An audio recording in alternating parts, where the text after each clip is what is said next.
do you make an effort to make them so special, to make them something that stands out, or is it just something that kind of happens naturally? I can't start the book until I got a good first line. It just won't go. I can have a great story idea if I don't have a good first line now. I won't use it. Gotta have a good first line. Okay, so in other words, Yeah. yes, you do plan it. Okay. Well, I don't think that probably comes as a surprise to anyone, but I was kind of curious if what the process for that was. Do we have a question here? I know there are a lot of you in here, so we'll get right to those.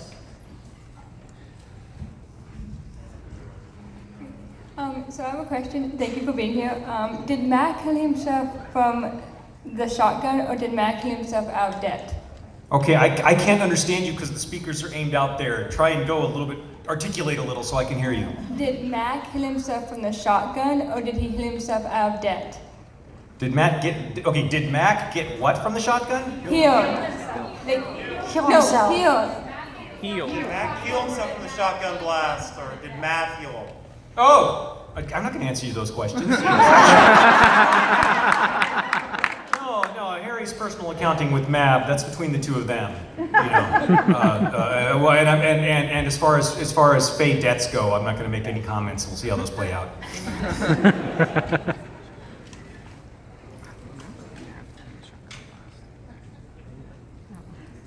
We're having technical issues, so here we go. Okay, that's a little better. Man, I can hear you better like that. All right. So was Matt born fully human, a changeling, or was she Fae originally? Well, you'll have to ask her about that. Don't ask questions about story that's still coming, jeez.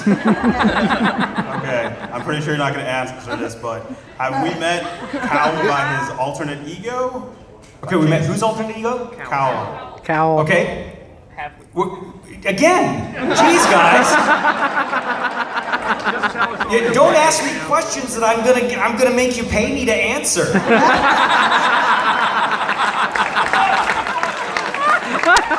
I mean, points for trying, points for effort. I feel you. I have DM'd many players over the years. I understand this. So this is the burning questions panel. Hi, I'm Travis. Hey, Travis. Pleasure to meet you. Nice to meet you.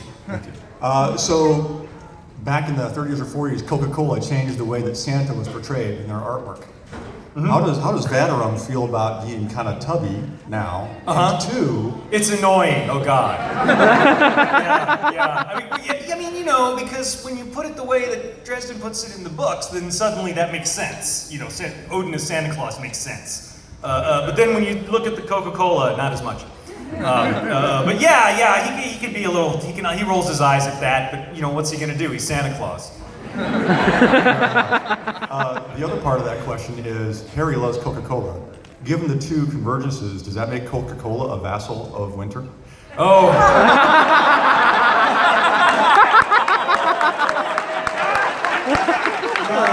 Honestly, I think it's more likely for Winter to be a subsidiary of Coca-Cola.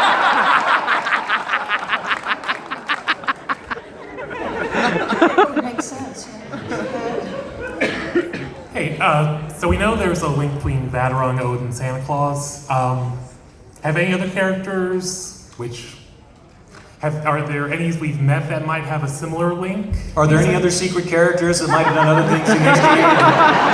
Really? It was worth a shot. Yeah, I mean, in my head, history especially is very much intertwined with the Dresden Files supernatural world and Dresden Files universe. There's lots of other people who've done other things. There were Knights of the Sword fighting in the American Revolution. There's just all kinds of stuff. The 7 Years' War in my head. Oh my God, it's such a mess. Dresden Files style, because that's when the Merlin and Ebenezer were the young hotheads that were out, kicking butt, and they did it in very different ways and on different sides of the war. Which neither one of them are supposed to be doing, because the White Council's got this whole thing about wizards do not do politics because we watched what happened to Camelot and it was awful.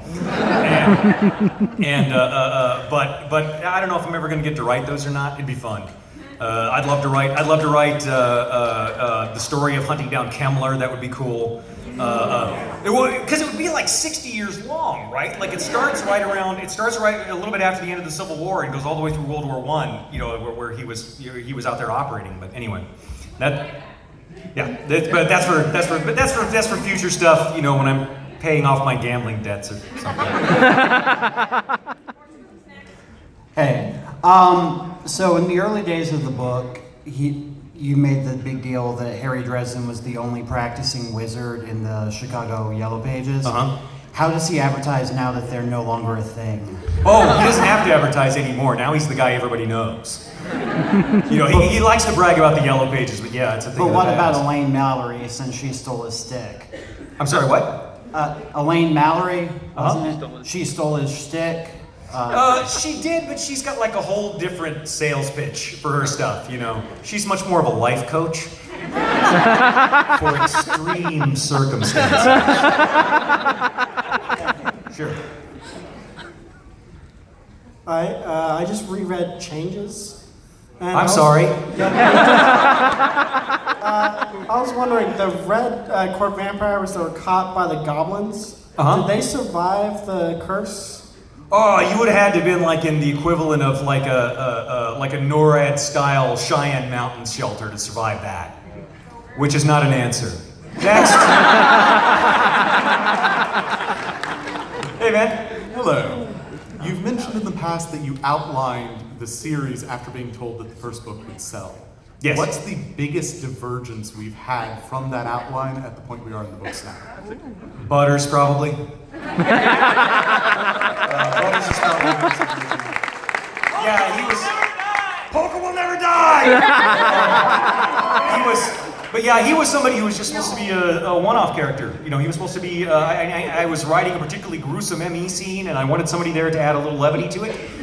So I created Butters. Actually, I didn't really create Butters. I stole him from the movie The Prophecy, the one with Christopher Walken. Only I dyed his hair black instead of red and made him Jewish and said, "Okay, go." But yeah, so Butters is the biggest diversion. I never really planned on him being a big character, and then my editor got in the way. So. What was your inspiration behind the Cinder Spires to be the odd man out? Well, the inspiration behind Cinder Spires was I was driving home from a LARP on a Sunday morning. We'd killed the big bad guy about 2 o'clock in the morning, and then we'd been dividing. We were arguing over Treasure Division until 4, and by then the sun was getting light, and I'm just like, you know what? I'm not sleeping in the sleeping bag. Everybody get in the car. We're going home. I'm gonna sleep in my own bed. And so I was driving home, and it was a real heavy Midwest overcast, serious thunderstorm territory that we were driving through. Except over here on the right, I was driving north, and over here on the right where the sun was coming up, it was all clear and blue. And then starting about right here in my field division, it just black clouds all the way over to there. And then a lightning storm started as this storm front was coming west towards me. And it was like this big thing on lightning legs walking towards you. And I'm like, oh, this is just awful. And I turned up 9 Inch Nails as loud as I could go. Because I was listening to Downward Spiral, nice and clanky industrial sounds. And then I raced the thunderstorm to the junction with I-70 so that I could turn east and get ahead of it. And so while I was doing that and listening to 9 Inch Nails, the first scene from the first book just kind of popped up in my head. And I was like, okay, yeah, I'm doing that next. So there you go. Yeah, so sleep deprivation, running around in the woods like a crazy person, driving too fast in dangerous weather. That's how I got it. It's unwise. Be a writer, kids. Okay. Hello. You mentioned prior that you're possibly looking to write 24 novels in total, and I was wondering if you were expecting to write them within 20 years, 30 years, 40 years, like Robert Jordan and never finish. So we were just wondering, what were your goals? Short term, long term? Because we love the rest of it. There's some things I'm not going to share with you yet. The Dresden Files, I'm planning on it's good. We're going to have 20 case books like we've had so far, and then like a big old apocalyptic trilogy at the end to finish the whole thing off. It might be 21 or 22 or 19. I don't know. I gotta get everything set up though. I'm working on that. And then the big old trilogy, and then we'll be done with it and good. That'll be a fun story. Neat. But I don't know. Take, man, I got things to do. There's like these steampunk books, and people keep wanting me to show up to conventions and things. Normally I say things like, if I wasn't here for all of you, the next one would be done by now. But at this point, I'm waiting on the editor, so. What's up, man? So the agnostic Knight of the Cross. You obviously could have done the Protestant Knight of the Cross. You could have done the Islamic Knight of the Cross. Why agnostic? Why not? Shits and giggles. My point is at least in the Dresden Files world and in my own personal viewpoint, people are fickle and people fail. People fall aside. You know, God doesn't need people to believe in Him. I think God believes in people and will still be around. I mean, even if you're the agnostic guy, I think God cares about you. If you are somebody, if you are, I mean, I'm fundamentally a Christian, but somebody else who's Islamic, yeah, God cares about them. The Hindus, God cares about them. You know, we can go down this list like this, but I think you see the pattern.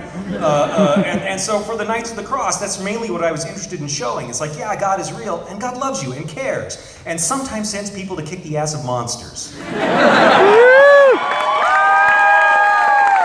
know the perfect guy for that. We know the perfect guy for that. Hell yeah. When Dresden threatened to use necromancy against the Black Court, was that something you learned directly from the word of Kimmler, like it was a part of the book, or was it just kind of, you learned more about it by learning more necromancy? Oh, no, Kimmler had like a recipe, how to make a Black Court vampire your bitch. That was practically the name of the spell. Dresden's like, oh yeah, I see how that works now. Yeah, I can screw you up. I mean, you do horrible things to him.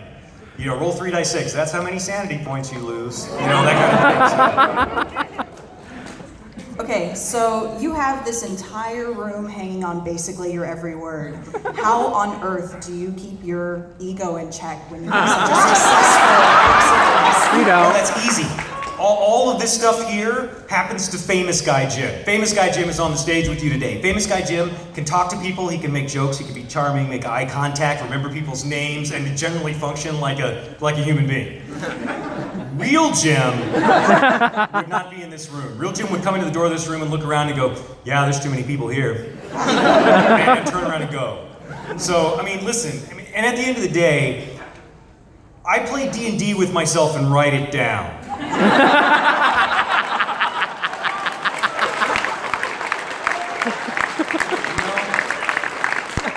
I eavesdrop on my imaginary friends' conversations and transcribe them. I write ridiculous wizard books. I'm not contributing much. You know? It's like, here, have a good time, get away from things for a while. That'll be $7, please. You know, and that's kind of how I work. That'll be $10, please. Whatever it is. They were 7 when I started. Okay.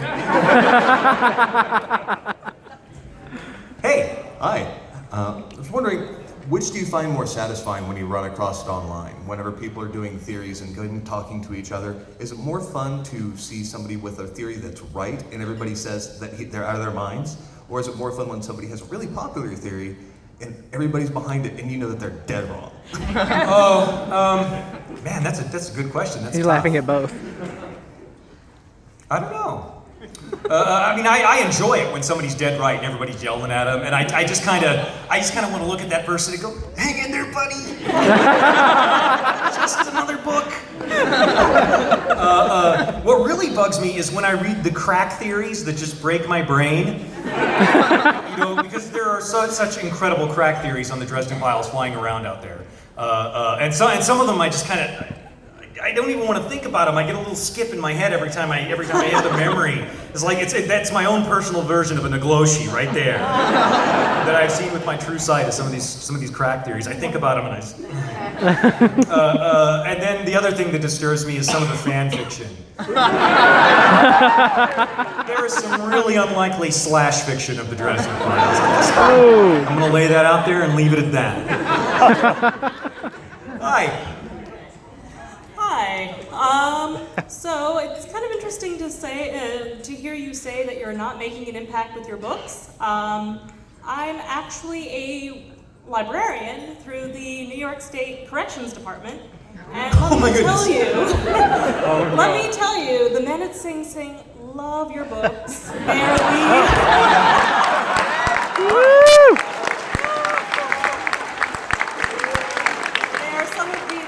stolen books. I don't know. So I came here as well, good. I'm glad I like them. And my personal question is Mr. ever going to get his own side story? Is Mr. going to get his own side story? I could probably write a good one now because I actually know cats now because there's enough of them. Because we have 4 cats. We have 3 Maine Coons, and then there was a little feral cat that got born under the porch. Her and her brother did. Well, her and her brother survived. And so we trapped them, and her brother socialized, so we got him out to a family where he's spoiled rotten all the time now. And he's like this Siamese-looking cat. He's gorgeous. And then his sister's a little tuxedo cat who's this big, full-grown. And so we named her Zatanna. And she didn't like people, but she bonded to our cats. And so we're like, okay, you can hang with our cats and that'll be fine. And then eventually she started going, okay, human, pet me. she kind of walks up to you and goes, "Mah!" Like that. That's kind of the noise she makes. Probably better pay attention to you before you kill me. I probably could write a good cat story now, but I mean, Mr's a cat, man. He's taking naps. He's an elderly cat at this point. He's just stretching out in the sun. Hi. Hi.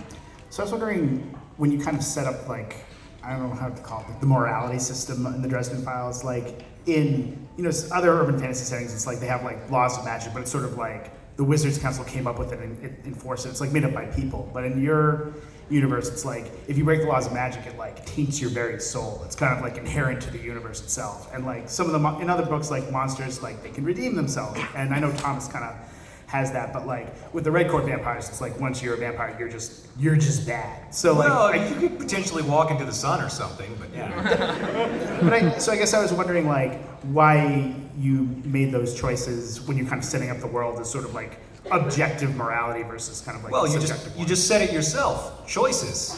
Thomas didn't choose to be born a White Court vampire. He chooses what he's gonna be, and as long as you are somebody who is making choices like that, there's always a chance of redemption.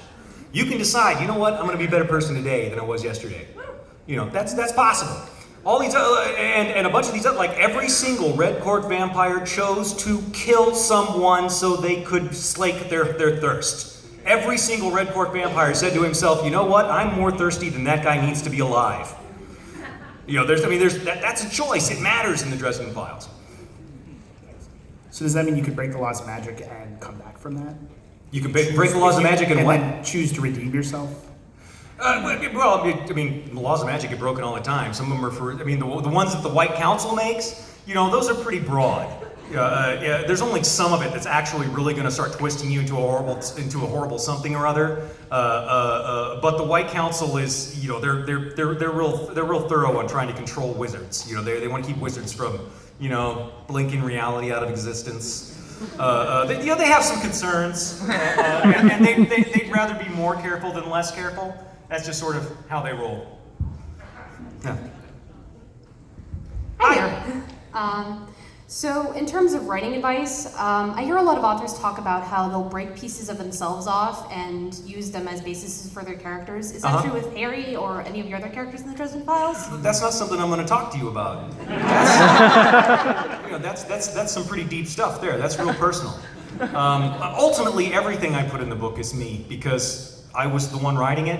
Ultimately everything that goes in there is me. As far as pieces of my own personal self, yeah, they're all over. It has to be. You can't make art without putting yourself in it. And that's how it works. You break off a piece of your soul and you put it someplace else and you look at people and then you show it to people and say, isn't it pretty? And they go, And you go, that's my soul. Okay. Yeah, but yeah, you have to. And it's terrible because you read it and you go, geez, this is really tearing me up, all this stuff about Harry's dad, stuff like that. But yeah, you kind of have to. And it's all over, and you don't even get to pick which bit of your soul or when you get to break it off. You just suddenly realize, oh, there it is in the book. Thank you. That's actually the answer I was looking for. Hey, hi. All right, so when I read the 12th book, I got that speech that Harry gave to Mab about what he would do to attain power. And I'm not going to ask you to divulge what he's going to do to get more power, but I was wondering if the Dark Hollow would work in the Never Never. Oh yeah, you can pull that off anywhere. The location is not important as far as that goes. You could do a dark. Harry could go to the Never Never and pull off a Dark Hollow if he wanted. I was just curious because immortality is a factor there, so I wasn't sure if Yeah, he could. Yeah, I'm pretty sure he could pull it off there. He'd have to have a bunch of people, to kill. But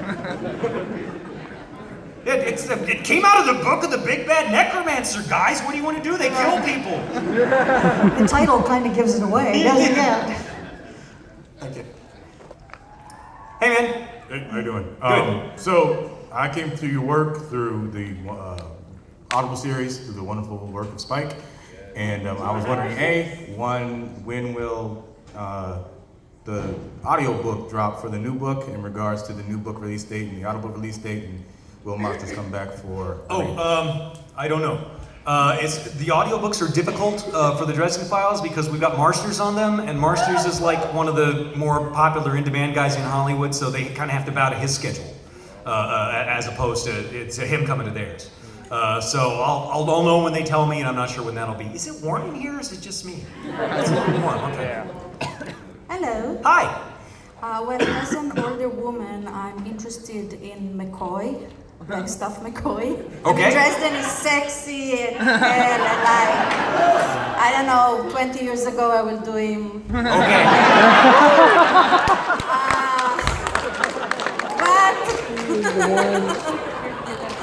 Okay.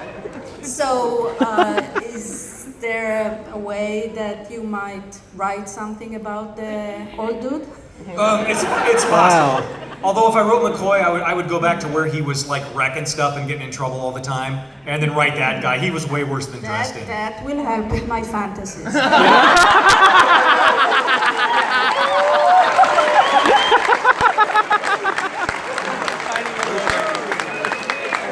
we go. Yeah, I mean, Dresden's the kind of guy who, he gets into trouble and stuff, but what he really wants to do is be at home on the couch reading with his dog. That's really kind of what he wants to spend his life. McCoy was the kind of guy who would just kind of look around after work one day and say, "You want to go get in a fight?" And then they would go do that. So it was much different. I will never be able to follow that up correctly. Just curious, if Bob ever found himself online in, say, a online game such as Second Life, what would he choose as his avatar? What would he choose as what? As his avatar, to represent him in the game. Oh, as Bob's avatar? Yes.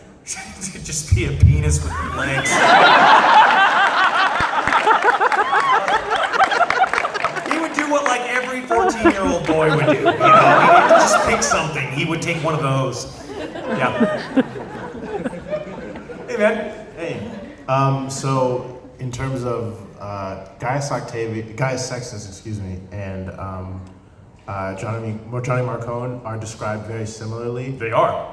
What was the inspiration behind that? Marcone was always, I always wrote Marcone.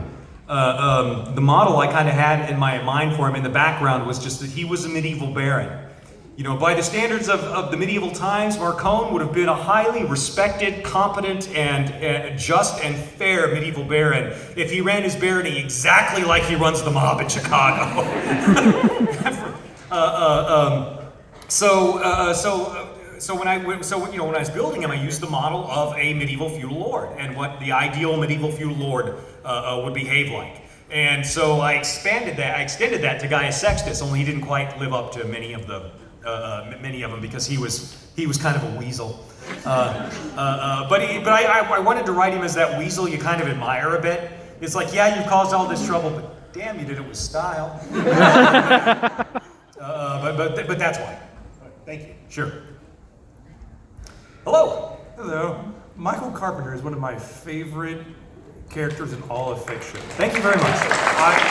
And you being my favorite author, I would love to know what was your inspiration for creating such an awesome paladin of awesomeness? From what I could tell from the fiction that was around me up to the point where I was writing Michael, there were only two kinds of Christians that appeared in fiction, and that was they were either lunatics, hypocrites, well there was three, or happy dumb sheep. And that was the only way they were portrayed, and I was tired of that, so I thought I'd do it my way. I didn't do it for you. I mean, I'm glad you like it. I don't know who said thank you, but I didn't. Okay, I didn't do it for you, but I'm glad you like it, though. Thank you. Sure. Hi. Hi. When you actually settle down to write and you're trying to get in the mindset, do you have a particular playlist you use, and how does that vary across the different series you write? Oh, excellent question. I do. I used to make up a playlist for each book. Now I generally have like theme songs for characters that I keep in mind. Harry's theme song is "Gone Away" by Offspring, for example, and there's a bunch of other ones. There's a cover of Whitney Houston's "I Will Always Love You" that is done in minor. That is another character that I really love. If you ever look for a minor version of "I Will Always Love You," I forget the name of the guy who performs it, but it's amazing. But it's like the most angsty, this is definitely my RP character's story sort of song, you know? I mean, everybody can say that about their RP character. Oh my gosh. Yes, sir. Hey there. So Cinder Spires, you've got Albion, Aurora, and I think you said you got the Olympian Fair coming up, which is going to be like Olympus or something, I guess? Olympia, yeah. Okay, so how many spires are there, and can you tell us their names? There's dozens and dozens. They're scattered all over the world. Not all of them have contact with all the others. Some of them don't contact anybody. They stay isolated. It's a whole confusing thing. But when I get to the next book is called The Olympian Affair, and essentially there is a meeting happening to try and head off the war that's coming between Albion and Aurora. So that's what the Olympian Affair will be all about. Which is really all it really is everybody is angling to try and get the best allies. You know, everybody's showing up to pick their team for dodgeball. Thank you. You're very welcome. Oh no. Hi. Hi. So, I have a super serious question. Oh God. Now that Butters is a Jedi, do you think we will maybe get a terrible prequel series with him?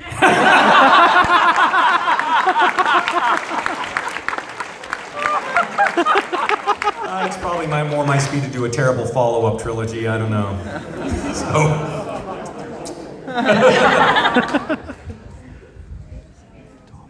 I'm sorry. I'm not in favor of the new ones. If you like them, great. Go have a good time. But I'm gonna go see the next Star Trek thing. I guess. I don't know. Hey man. Hey. So you have 15 books of history to reference in. Tell me about it. How do you make a book accessible to someone who hasn't read the entire series without being weighed down by the massive weight of this character's history and that character's history and this event? Every story has to be its own story. You know, even in the Dresden Files, the story needs to embrace the problems and the conflicts that you set up in that story. So, I mean, ideally, anybody who comes into the Dresden Files at any point should be able to pick it up and have an intelligible idea of what's going on. You know, they should be able to go, okay, yeah, I get this story. I mean, there's a bunch of parts of it I didn't get because he didn't reference it, but yeah, the story, I got it. It was good. They should be able to go along for the ride and have a good time. You know, the best way to do that is, and the best way to do that is to make sure your characters are really consistent all the way through. I mean, you have to have them grow as well, but you also have to really do a lot of hard work to keep each character grounded in terms of what they are, so that not only is the reader sure what's going on whenever that character comes on stage, but that I know what's going on when that character comes on stage. It's like, okay, this character, okay, I've got Butters coming on the stage now, and you know, I need a bunch. I need, you know, these 6 different things to happen to make the story go forward, and so Butters is going to handle this one and that one, and I've got to pick the right ones for Butters to handle, or else he's not really Butters, and then it gets more and more confusing as people go along. So. You know, it's partly homework. It's partly just being buried in it, and this is what I've been doing my adult life. And it's partly Priscilla. Priscilla Spencer, who has been a beta reader for me for a good long while, has a freakish knowledge of continuity, that is highly annoying and extremely useful. Funny how those things go together sometimes, isn't it? It is. Thank you. Very welcome. Hello. Hello. I'm one of the people who not only read your books but play the Dresden Files role-playing game by Evil Hat Games. Nerd. And I was wondering, I figured they basically read your books, then quantified the characters into NPC stats, and then let you see them. Which ones did they get right off the bat, and which ones did you say, oh, you've got it all wrong because there's some stuff you didn't know, and tell them to revise? Well, see, here's the thing. Oh, and can you tell my GM to give me one refresh? Okay. Here's the thing. As far as when they designed the game, Fred went and designed the Dresden Files game off of my writing process. He couldn't get it wrong. You know, when he put the game together, he used a lot of the same writing craft stuff that I use when I'm putting stories together. As far as the stats go, I've got no idea what stats mean in Fate. I haven't played Fate. It's a Dresden Files game, and I can't play a Dresden Files game. It's ridiculous. Imagine trying to be my GM. I'm a power gaming weasel. You know? He said, no, it is that way. I'll write it that way next book. I have to.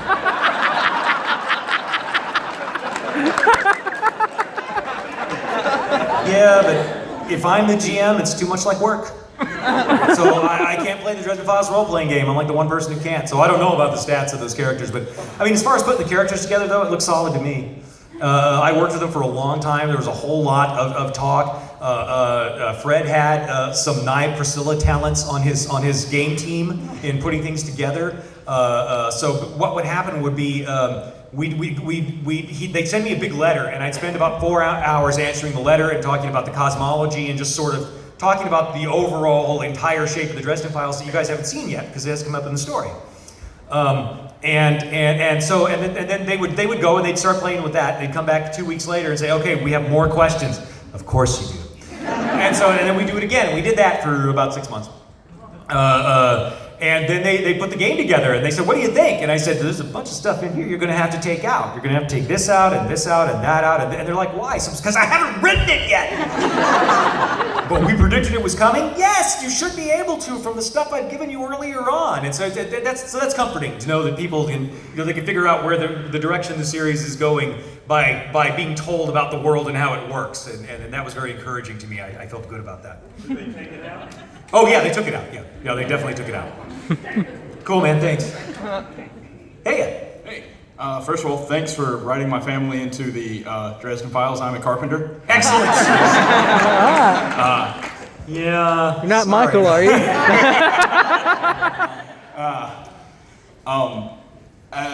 As an aspiring author, sometimes I use, just when I get stuck, I'll just use dice. You said you play D&D and things like that. Do you ever, like, when you get stuck, just like, oh, that was a terrible bluff check? Well, let me see how it works if he just absolutely fails this bluff. Oh, God, no. No, I would never. I mean, I could do that for some things, but for the most part,